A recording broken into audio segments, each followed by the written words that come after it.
मार्केटसारखा जाळीदार ढोकळा बनत नसेल तर ही रेसिपी ट्राय करा, अगदी परफेक्ट ढोकळा तयार होईल।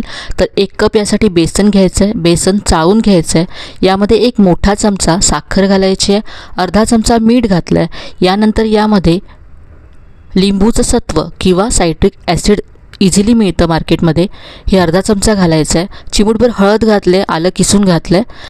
यानंतर यामध्ये पाऊण कप पाणी घालून मिक्स करायचं आहे। असं हे पीठ तयार झालं आहे। ढोकळ्यावर पसरवण्यासाठी इथे मी फोडणी तयार करून घेतली आहे। पिठामध्ये 1 मोठा चमचा तेल घालायचं आहे। यानंतर अर्धा चमचा यामध्ये बेकिंग सोडा घालायचा आहे। सोड्यावरती पाणी घातलं आहे, मिक्स करून घेतलं।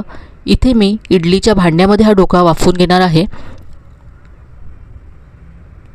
7 ते 8 मिनटं हा ढोकळा वाफवून घेतला आहे। थंड झाल्यानंतर काढून घेतला आहे। पाहू शकता अगदी जाळीदार असा ढोकळा तयार झाला आहे।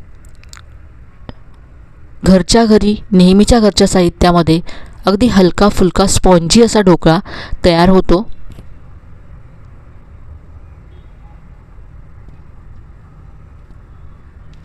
ढोकळ्यावरती इथे मी फोडणी पसरवले, थोडंसं ओलं खोबरं घातलं आहे आणि थोडीशी कोथिंबीर घातली आहे।